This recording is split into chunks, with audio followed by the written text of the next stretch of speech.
Welcome to YYC Business Speed Dating with Magic Mike. Book your free business video spotlight at yycbusinessspeeddating.com. Welcome to Season 2, Episode 11 of Business Speed Dating with MagicMike.com. Today's guest is Phil Johnson.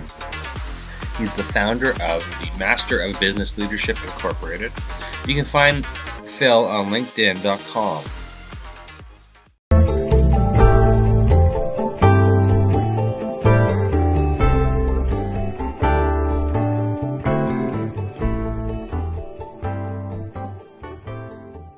Of MupoEntertainment.com's technology show, Don't Get Hacked, call me for help. We also have a print magazine available at MupoEntertainment.com. And I'm also founder of Calgary's cybersecurity startup, DontGetHacked.ca, where we take care of your Mac and Windows devices and make sure you've got a rock solid backup plan. Welcome to Business Speed Dating with Magic Mike. That's me. My guest today on Business Speed Dating is Phil Johnson. Phil, please explain exactly what you do in your business. Sure. Mike, it's a pleasure to be on your show. For the last 22 years, I've been an executive coach, working with executives and organizations all over the world to help them to succeed. And I have a program that I created called the Master of Business Leadership, which does that. I've helped organizations generate about $1.5 billion in revenue, and I've helped executives advance in their careers. So that's how I've been spending my time. Perfect. Okay, so who exactly is your ideal client type, Phil? Typically, they're executives from any industry that has an urgent desire for better results than they're currently getting. So they're motivated to embrace change. Okay. Okay. So what's a favorite part of your job? What's your favorite part of your job? Working with people to help them get better results, to help them to become more conscious of what's going on in them and around them. See, we're only actually conscious about 3 to 5% of the time. The rest of the time, we're relying on our habits to determine our behavior and our results. So, if you want better results than you're currently getting, you have to develop better habits, and that's what the Okay. MBL program does. Okay. So, what are you're I'm assuming are you doing all your coaching virtual then, or? Uh, yeah, I started out years ago. I would fly to places like Manhattan for a 1 hour meeting, or Chicago, or Dallas, or Calgary. Um, but now I do it all. I work with people all virtually. Okay. So I had a meeting this morning with somebody in Singapore, for Oh, instance. wow. Okay. Because the interview questions, what's your service area? And I'm like, a lot of coaches these days, everything's virtual. So really we can handle, clients wherever they are located in the world, as long as they got a, internet connection. So Sure. okay. And how long have you been doing this? 22 years, Wow, okay. full time. Prior to that, I spent 20 years as an executive in the semiconductor industry, Okay. and currently there are MBL program alumni in 11 different countries. Let me just tell you Okay. where they are: Okay. uh, U.S., Canada, UK, Europe, Japan, Germany, Bosnia, Africa, Australia, the Middle East, and Saudi Arabia. Okay. So then you're part of a group, like you've taken specialized training to be part of MBL? I founded it. Oh, you founded it. Okay. Yeah, I did not look you up before because yeah. so I'm hence the I'm the question. I'm the guy. You're the guy who started all, and that was 22 years ago then? Yeah, I actually Okay. started preparing the program that um, is now called Master of Business Leadership, probably about 40 years ago. Okay. And I've actually been on this path. I'll be 70 years old in December, but I've been on this path for the last 55 years. Okay. Okay. Okay. So you've been at it a long time then. That's perfect. That's what we like to hear. I like, I've got clients who've been in there, they're working on their passion through their passion for decades. And it's just excellent to hear their backstory because then they're truly dedicated to what they do. Um, so in your profession, is there any paperwork left, or is it all electronic, or how do you kind of run your business? Um, a lot of it's the development of emotional intelligence is an experiential process. So there is a process, a program that I take executives through, um, and it does involve homework, and it does involve journaling. But I would say Okay, for the most part, it's digital. it's digital. Okay. Yeah.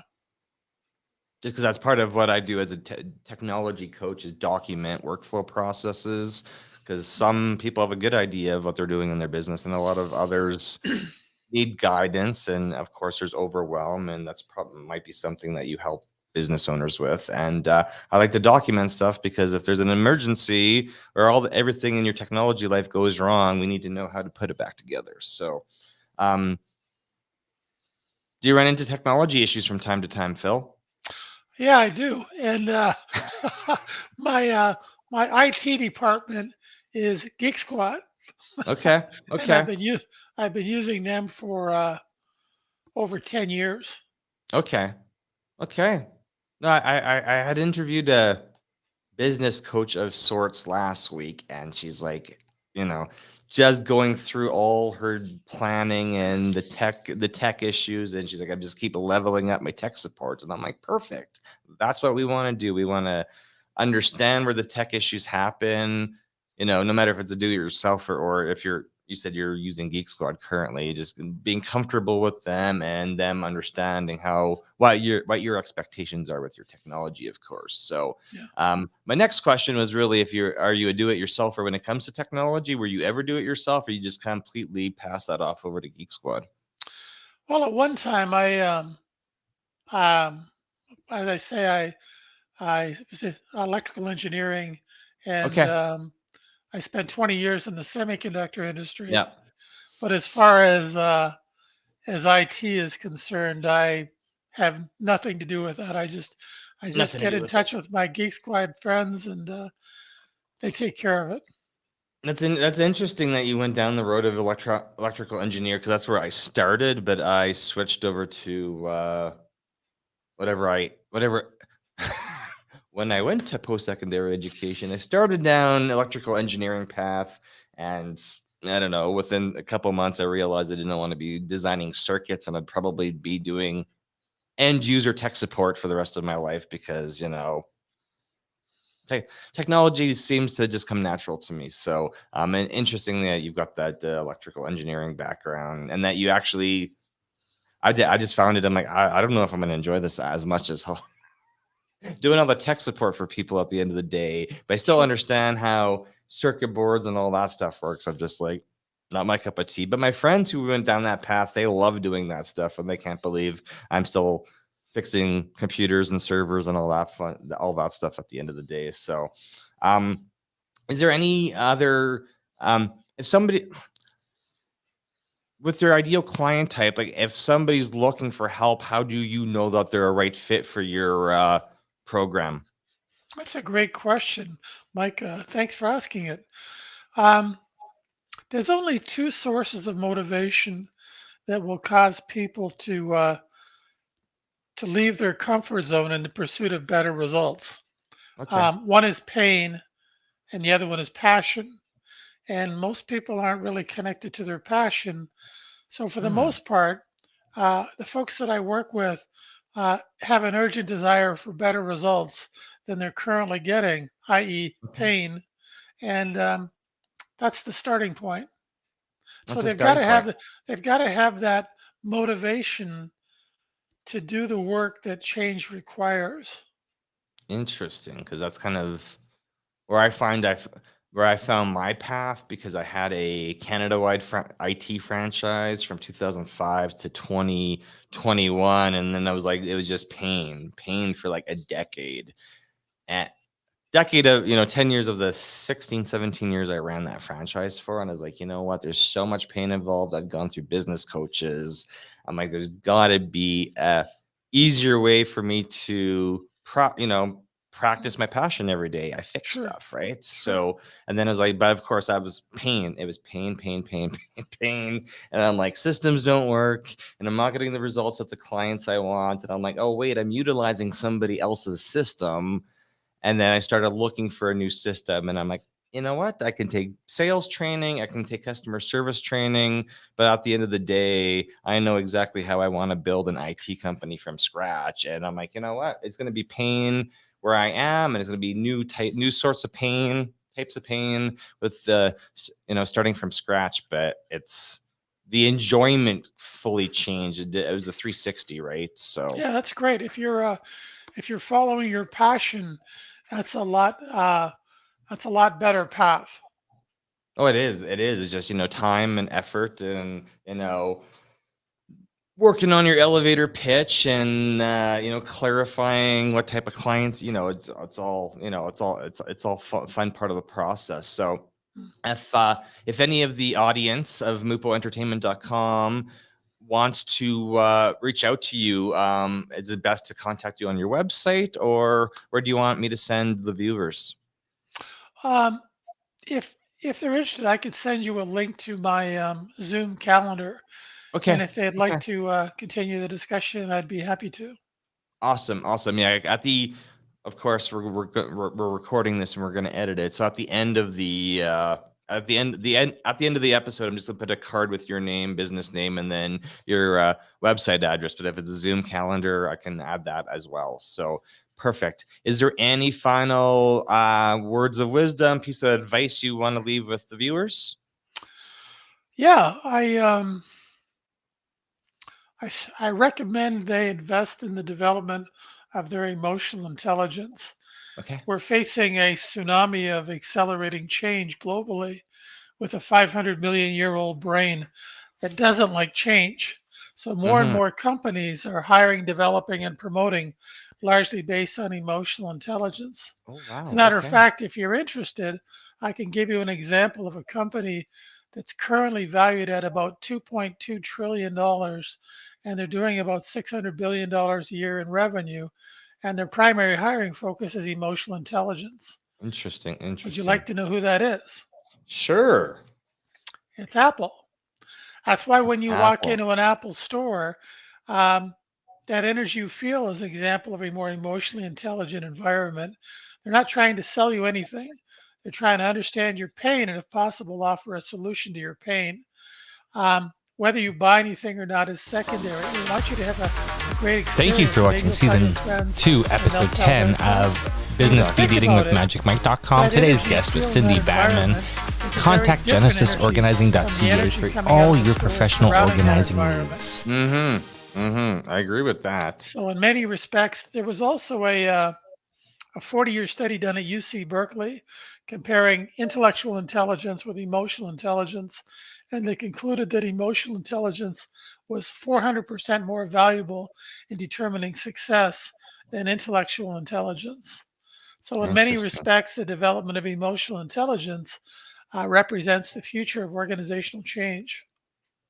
Interesting. Funny thing you said, the emotional management. I'm looking at my book, and my chapter in the book, the about me. I'm a firm believer in emotion management and problem solving. So Yeah, learning to lower your walls and become more emotionally intelligent. It enables you to uh, look at the challenges you're facing and the potential opportunities they represent. If you don't mind, if there's we don't like change, whether it's good or bad, both biologically and sociologically, we don't like change. And if I could just spend maybe 2 minutes and explain why. Go ahead. Um, Go ahead. You got the floor is yours. Go ahead. I'm just gonna zoom in okay. on my face a little bit. So whenever we take an action that moves us outside of our comfort zone, that's a part of our old lizard brain that doesn't want us to do that. So it triggers the secretion of a hormone into our bloodstream called cortisol. And Hmm. that causes the executive center of our brain, our prefrontal cortex, to shut off. And we go into what psychologists refer to as an amygdala hijack. Some people lash out, some people run away, some people freeze like a deer in the headlights, which Hmm. causes them to often say and do things they later regret. When that happens in conflict situations, people die. When it happens in business or personal situations, relationships die. We burn trust. So, as an analogy, if you think of your amygdala as a very frightened 4-year-old child, the development of our emotional intelligence acts like a big brother or a big sister to quiet the amygdala response down and better enable us to feel the fear and anxiety that change and innovation always triggers in us and be able to move through it towards what it is we're trying to achieve, as opposed to allowing that fear to keep us trapped in our comfort zones. Okay. So that's one of the three primary sources of resistance we have to change. And that's a real problem because some scientists estimate in this century we could experience the equivalent of 20,000 years worth of change. Yeah. So that's never happened before in our evolution. Um, Change is increasing at an exponential rate, Hmm. and we really react very badly to change. So without the development of our emotional intelligence, we're going to experience increasing levels of drama, chaos, and conflict. Yeah, I know that makes sense because I know part of my part of IT is all it's they use this term in corporations a lot. It's change management. How much effort goes into handling change when it comes to the end, like even just simple end user stuff like computer changes out, monitor changes out, software changes. People don't.